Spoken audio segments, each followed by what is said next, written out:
नमस्कार,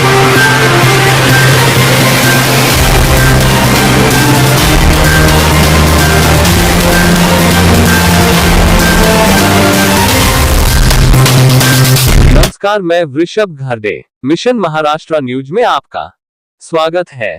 प्रभाग 12 में इन दिनों जनविश्वास और उम्मीद की एक नई लहर स्पष्ट रूप से देखी जा रही है। साधना नरेश बर्दे जब जनता के बीच पहुंचे तो उन्हें मिला अपार स्नेह और समर्थन। ये दर्शाता है कि लोग उन्हें सिर्फ एक उम्मीदवार नहीं बल्कि अपने प्रतिनिधि के रूप में देखते हैं। गली मोहल्लों से लेकर मुख्य सड़कों तक, बुजुर्गों से लेकर युवा मतदाताओं तक साधना बर्दे से जुड़ा हुआ महसूस करता है। जनता से उनकी सीधी मुलाकातों में ये साफ झलकता है कि वे लोगों की समस्याओं को ध्यान से सुनते हैं और समाधान के लिए प्रतिबद्ध रहते हैं। नामांकन के दौरान उमड़ा जनसैलाब इस जनसमर्थन का सशक्त प्रमाण बना। हजारों नागरिकों की स्वेच्छा से उपस्थिति ने ये स्पष्ट कर दिया कि बर्दे के प्रति जनता का विश्वास कितना गहरा है। ये सिर्फ एक राजनीतिक कार्यक्रम नहीं बल्कि जन आस्था का उत्सव था। निवडणूक रिंगणात उभे आहात, सर्वात आधी आपलं नाव सांगा। मी सौ साधनाताई नरेश बर्डे, प्रभाग क्रमांक 12 क मधून उमेदवारी मिळालेली आहे। आपलं शिक्षण कुठपर्यंत झालेलं आहे? माझं शिक्षण ग्रॅज्युएशन झालं आहे। कुठल्या प्रभागातून आपण निवडणूक रिंगणात उतरलेला आहात? मी प्रभाग क्रमांक 12 क दाभा मधून उभे। कुठल्या पक्षातर्फे आपण निवडणूक रिंगणात? भारतीय जनता पार्टीकडून आपल्याला उमेदवारी दिलेली आहे। केव्हापासून आपण सामाजिक आणि राजकीय क्षेत्रात प्रवेश केलेला आहात? तसं तर माझ्या माहेरपासूनच मला या राजकारणाचा वसा आहे, परंतु 2012 मध्ये आपल्यावर विश्वास टाकून माननीय देवेंद्रजी फडणवीस साहेब मुख्यमंत्री आणि केंद्रीय मंत्री नितीनजी गडकरी साहेबांनी आपल्याला 2012 पासून तिकीट दिली आणि आपण निवडणूक जिंकून सुद्धा आलो आणि तेव्हापासून आपलं कार्य सुरूच आहे। आणि त्यानंतर नरेशजी बर्डे माझे मिस्टर हे सुद्धा त्यांनी व्हॉलंटरी रिटायरमेंट घेऊन त्यांनी सुद्धा ह्या सेवा कार्यात आपल्याला वाहून घेतलं। कोरोनाच्या काळामध्ये त्यांनी भरपूर जनतेला मदत केली आणि तेव्हाच त्यांनी कार्य अविरत आपलं सुरू ठेवलं। ते सगळ्याच गोष्टीत आरोग्याच्या ह्याच्यात असो, कुठं कोणाला ऍडमिट करणं असो, कोणाला औषध पुरवणं असो, त्याच नंतर शाळेचे विद्यार्थी असो त्यांना शाळा सुरू झाल्या की वह्या पुस्तकांचं वाटप असो, तर ज्या कामवाल्या बाया आहेत त्यांना छत्री वाटप असो, त्याच नंतर उन्हाळ्यात ते टेंट वाटप म्हणजे जे चप्पल शिवणारे, बॅग शिवणारे जे असतात ते उन्हामध्ये बसतात तर त्यांना एक टेंट ते प्रोव्हाइड करतात। त्याचप्रमाणे स्वर्गवासी वामनराव बर्डे असं लोकसेवा प्रतिष्ठान आहे, त्या प्रतिष्ठान मार्फत ते त्यांच्या वडिलांच्या स्मृतिप्रित्यर्थ दुपट्टे वाटप, चप्पल वाटप उन्हाळ्यामध्ये ते करत असतात। असे बरेचसे कार्य ते राबवत असतात। त्याचप्रमाणे कामगारांसाठी ज्या योजना आहे त्यांच्या कल्याणकारी योजना त्याचप्रमाणे आता ज्या आमच्या सरकारच्या आमच्या भारतीय जनता पार्टीचं सरकार आहे आणि त्या सरकारच्या ज्या योजना माननीय पंतप्रधान आपले मोदीजी यांनी ज्या केल्या आहेत त्या जनतेपर्यंत पोहोचवायच्या, त्यांच्या लाडली बहिणीचा देवाभाऊच्या त्या सुविधा त्यांना पोहोचायच्या। कारण ऑनलाईन फॉर्म हे सगळ्यांना जमत नाही, तर आम्ही आमच्या ऑफिसमध्ये दोन मुलाला कम्प्युटर घेऊन बसवलं, त्यांचे फॉर्म भरून दिलं, रजिस्ट्रेशन करून दिलं आणि त्यांना ते पैसे सुद्धा सुरू झाले। अशा आमच्या सेवाभावी आम्ही कुठल्या पदावर नसताना आमच्या सेवाभावी कार्य चालूच असतं। आपण सामाजिक व राजकीय पक्षात कोणती पदे भूषवली आतापर्यंत? मी सर्वप्रथम 12 मध्ये निवडून आली, तर मला बालकल्याण मध्ये उपसभापती भेटलं होतं, त्यानंतर आरोग्याच्या विभागामध्ये उपसभापती मिळालं, वार्डाची मी अध्यक्ष राहिली। आता पश्चिम नागपूर जे मंडळ आहे आपलं सुरेंद्रगड मंडळ म्हणून आहे, त्याची मी आता सध्या अध्यक्ष आहे। त्याचप्रमाणे मी आपल्या क्रेडिट कोऑपरेटिव्ह सोसायटीची अध्यक्ष आहे। अशा बऱ्याचशा सोसायट्या वगैरे आम्ही चालवत असतो। पक्षाने आपला पुन्हा आपली जे उमेदवारी दिली आहे तर जनतेसमोर आपण काय मुद्दा घेऊन निवडणूक रिंगणात जाणार आहात?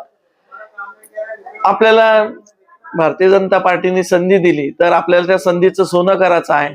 त्याकरता आपल्या ज्या काही J9 समस्या आहे, आपला कसा स्लम एरिया आहे, स्लम एरियामध्ये बऱ्याचशा समस्या आहे, गटर लाईन आहे, चेंबर फुटले आहे, पाणी वाहून राहिले आहे, त्याच्यामुळे ज्या समस्या आहेत त्या निराकरण करू। लाईट नाही आहे त्यांच्या घरासमोर आणि ज्या काही त्यांना कधी कधी पाण्याची जर आपले नळ ना आले तर पाण्याची व्यवस्था भासते, त्या सगळ्या करण्याचा आणि जे काही आमच्या कॉलनीमध्ये सुद्धा आता कॉलनी सुद्धा भरपूर आहे, तर सिनियर सिटीजन आहे त्यांच्यासाठी विरंगुळा केंद्र, ई लायब्ररी आणि गार्डन मध्ये सकाळी फिरण्यासाठी त्याची सुविधा करू, त्यामध्ये ग्रीन जिम लावू आणि मुलांकरता खेळण्याचा प्रोव्हाइड करू.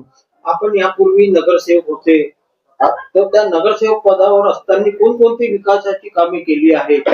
आम्ही तर रस्ते गटर लाईन हे तर समस्या असतेच, पण आम्ही सर्वात मोठा म्हणजे आरोग्याच्या दृष्टीने केटी नगरचा जो दवाखाना होता तो असा खराब परिस्थितीत पडला होता. तिथे बसत होत्या, गायी बसत होत्या आणि सगळी घाण करून होती आणि एवढी मोठी बिल्डिंग ही अशीच पडली आहे. तर सर्वप्रथम आम्ही तिथे दवाखाना सुरू करण्याची विनंती आरोग्य विभागाला केली आणि ते आता सुरू सुद्धा आहेत तो दवाखाना. परंतु तिथे आता पाहिजे तशी व्यवस्था नाही, कारण तिथे पॅथॉलॉजी पाहिजे, प्रसूतीची व्यवस्था पाहिजे. हे माझ्या डोक्यात स्वप्न आहे. तर हे जर मला आता आम्ही निवडून आलो भारतीय जनता पार्टीकडून, तर निश्चित स्वरूपात ह्या राहिलेल्या व्यवस्था तिथे करण्यास आम्ही जवळपास किती कोटीची कामं केली असेल आपण? हे बघा, कॉर्पोरेशनचा महानगरपालिकेचा जो एका नगरसेवकाला फंड असतो तो फार कमी असतो, परंतु आमचेच गडकरी साहेब, भाजपाचे केंद्रीय मंत्री गडकरी साहेब, त्याचप्रमाणे आमचेच आमदार सुधाकरराव देशमुख साहेब माझ्या टर्म मध्ये असताना त्यांनी आम्हाला बराचसा फंड दिला. आमच्या तिथे जरी कॉलनी असली तरी पूर्ण कॉलनीत पाणी घुसलं होतं. तर सर्वप्रथम तिथे काटोल रोडवरून मोठ्या लाईन टाकल्या आणि त्या नाल्यामध्ये, त्या बोर नाल्यामध्ये आम्ही त्या लाईन टाकून घेतलं, नाहीतर सगळ्या जणांच्या घरात पाणी घुसलं होतं.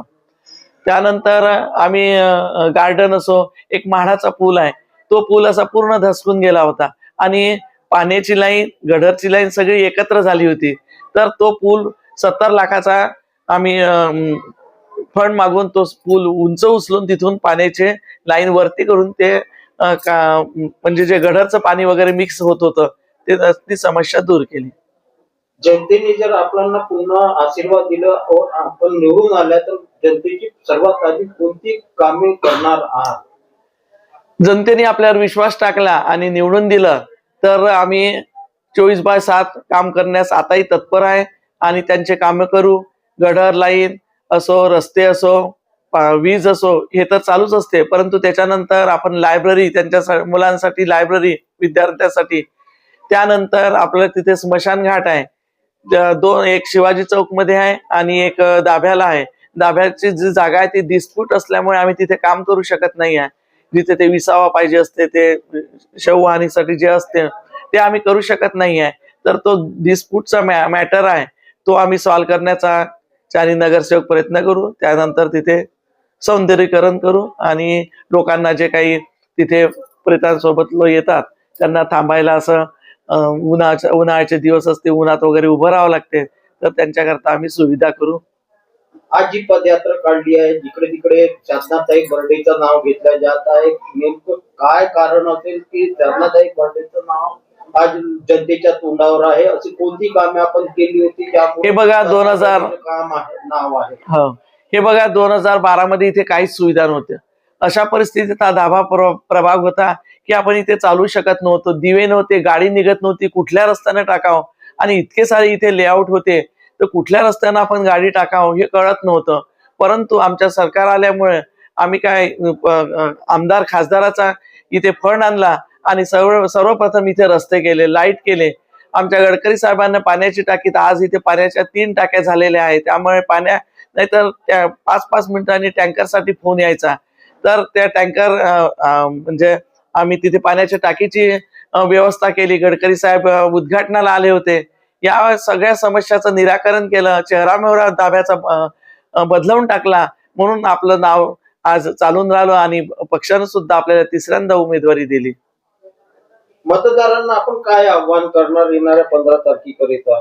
मतदारांना हेच आव्हान करू शकते मी की आमचं 4ही कमळाला आम्हाला भरपूर प्रचंड मताने, आमचं स्ट्रॉंग पॅनल आहे. आमच्यामध्ये महापौर राहिलेल्या मायाताई आहे, दर्शनीताई धवळ, या सुद्धा स्ट्रॉंग महिला आता काँग्रेसमधून बीजेपी मध्ये आलेल्या आहे. विक्रम गोलवंशी आहे आणि मी सुद्धा, साधनाताई बर्डे, आमचं असं स्ट्रॉंग पॅनल आहे. तर हे जर 4ही पॅनल आलं तर आपल्या प्रभागाचा विकास होईल, आपण एकत्र काम करण्याची आपल्याला संधी मिळेल आणि भरपूर आपण विकासाची कामं करू. आणि हेही सांगू इच्छिते मी की जास्तीत जास्त भारतीय जनता पार्टीचे नगरसेवक निवडून आले तर निश्चितच स्वरूपात आपण आपल्या सभागृहामध्ये काम करू.